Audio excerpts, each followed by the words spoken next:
Good afternoon, fam. Alright, apologies that I sound a little bit nasally. It's because I'm just gone sick, even though I've avoided the sick train for quite a while. It was bound to happen, but there is good news. On a Australian Monday morning, I saw a video from one of the game designers about 2 of the new Death Knights and several other cards. So we'll be reacting to that. So Malfurion the Pestilent. So a 7 mana, not the heaviest Death Knight, but not the cheapest either. Gives you 5 armor, just like everyone else. And you're going to choose one of the following. It's summon 2 poisonous spiders. I believe the spiders are just 1/2, and the 2 taunt scarabs are the 1/5s.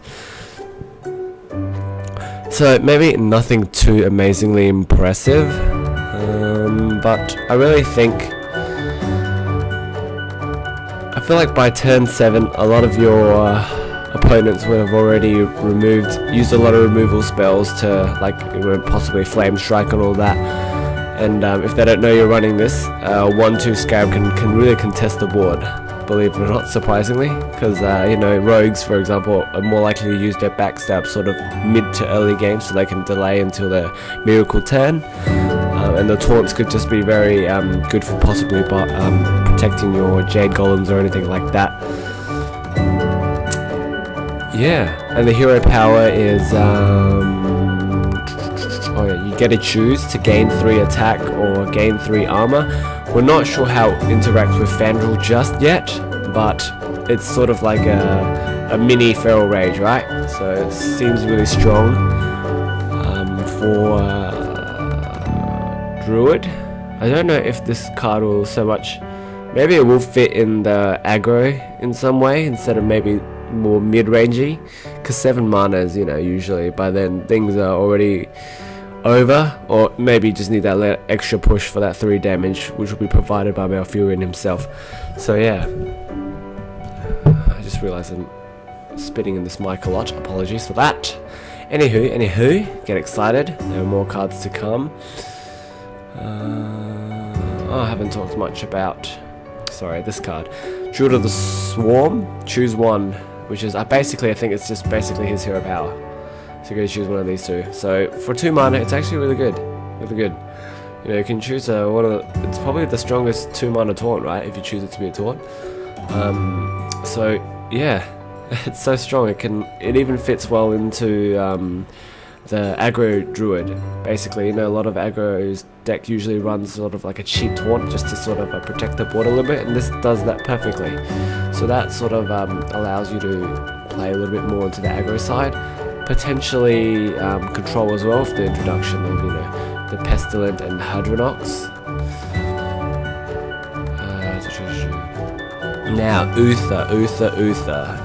So this card, when I saw it in my half awoken state, and then it told me how it works, I was like, didn't need my morning cup of coffee. This worked me out quite well. So I low-key suspected that Paladin was going to have almost like a semi-insane effect, or something that was not so much insane but very impactful, something memorable, purely based on the fact that the Lich King used to be a Paladin, I'm told, and by the lore. So yeah, basically it gives you like an Ashbringer with Lifesteal for 9 mana. So this definitely will not be played in any aggro or any form, but it will certainly concrete control Paladin.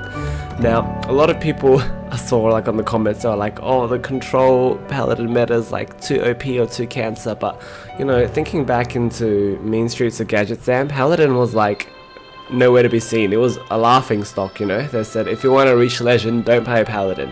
I think Life Coach said that before he sort of left to play Gwent, and for the most part that was very true. Even though Tyrion,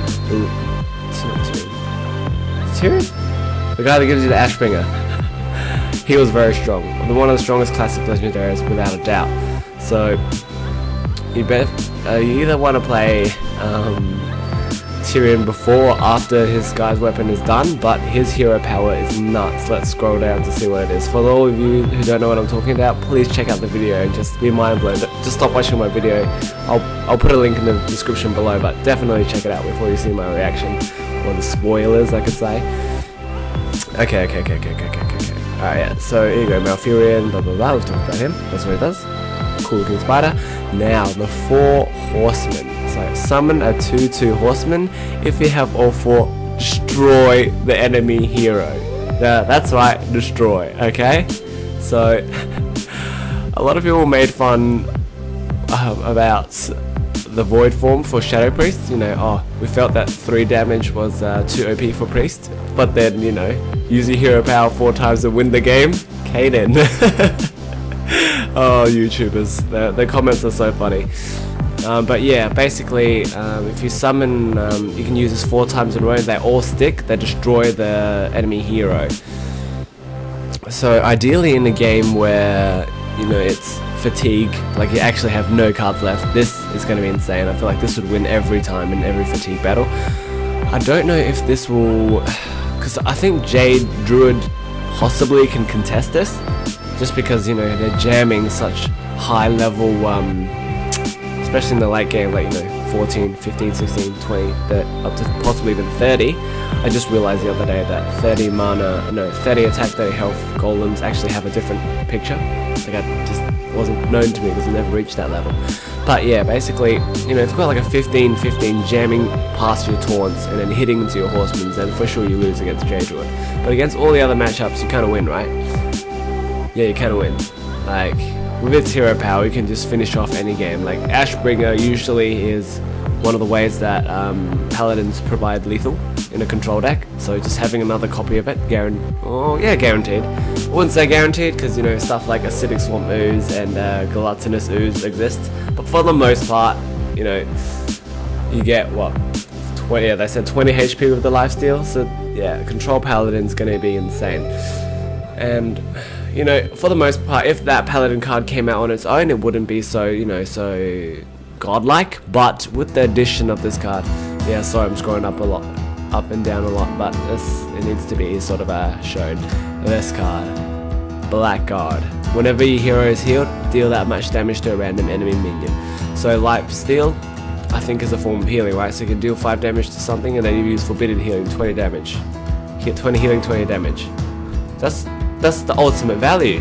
Like, it's like an ultimate infestation. Instead of drawing cards that gives you like what, 20 HP and 20 damage to a minion. Insane. And look at his stats, 3-9. If you play your cards right and you count your resources well, this will be very hard to remove. 9 health is a phenomenal body. Like to put it this way, like only a Pyroblast can defeat it, or Doom, or Twisting Nether. Obviously stuff like Polymorph and stuff like that, but in terms of pure damage, it's 9 health. Like, not even like a shot from Ragnarok's Taunt Warrior is good enough to kill it, you know? That's nuts. So I think this might sort of low-key crap on Taunt Warrior, unless Taunt Warrior can somehow be slightly ahead in speed. I'd like to actually see that battle. That looked very interesting to me. Let's see what else we have here. Excuse me, new bat. So yeah, the 10th of August is fast approaching, and for one, I'm quite excited. I try to buy another 50 packs, but I think I have to do it after they release the cards. So little me sad. Oh, here we go. Snow Furry Giant. So it costs 1 less for each mana crystal you've overloaded this game. So if you've overloaded, let's say, what's the usual amount of overload? Probably I'll say like 5 to 6. So you essentially have to overload 11 to get this for free, which is a lot. I know there's cards that, you know, remove the overload effect, but maybe this is too slow. I don't know. It could be seen, but right now off the top of my head, I feel like it won't be as much. Warlock. Despicable Dreadlord. At the end of your turn, deal 1 damage to all enemy minions. This. I think this is actually. I feel like Warlock. This has getting a lot of options in this expansion, especially. This is basically like a cheaper version of Dread Inferno or Abyssal Enforcer, closer to Dreadful Inferno. Yeah. Because you know, it deals 1 damage to everything, but it doesn't hurt your face. Like there was many times I was playing Trump's Handlock where I sort of even held back or had to think twice about using like an Invisible Enforcer to like clear the board. So this is obviously not as impactful as a Dread or Enforcer because it's at the end of your turn. It's not a Battle Cry, but it's not as slow as a Death Rattle. So I guess that's the in-between. They can't make it too OP or like too similar. Like if we had 3 copies of Dread Inferno, that would just be unnecessary. So that adds an interesting element to the game. Absolutely watch out for any rot faces that come out. You just get absolutely butchered.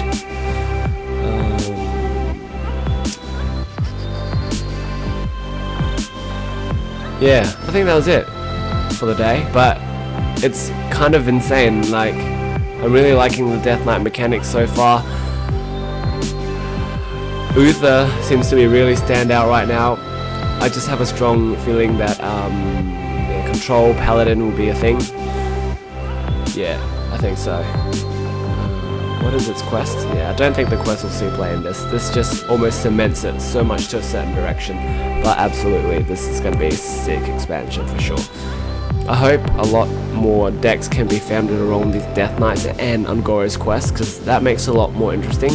To be fair, you know, high level play will always be interesting, but you know, after a while, you know, Control Warrior, Control Paladin versus like Freeze Mage or blah blah blah blah, it kind of gets a bit stagnated. Although admittedly a few new cards from this set would add a bit more addition to it, but personally for me I'd like to see these in the tournament setting as well, because it's just like, it's so cool. Like every time I play Jiraxxus I feel a little bit like I'm the shit, you know? Like I'm wearing bling that cost me like 20k or something like that. It's basically almost feels like a fashion war statement really. But yeah, like, comment or subscribe to my channel. At the very least, let me know what you guys and girls think of the cards that I've discussed, what possible combos I've missed. But yeah, for the most part, I really look forward to seeing all of you playing and trying some combos on August 10th. So for now, good luck, good have fun, and goodbye.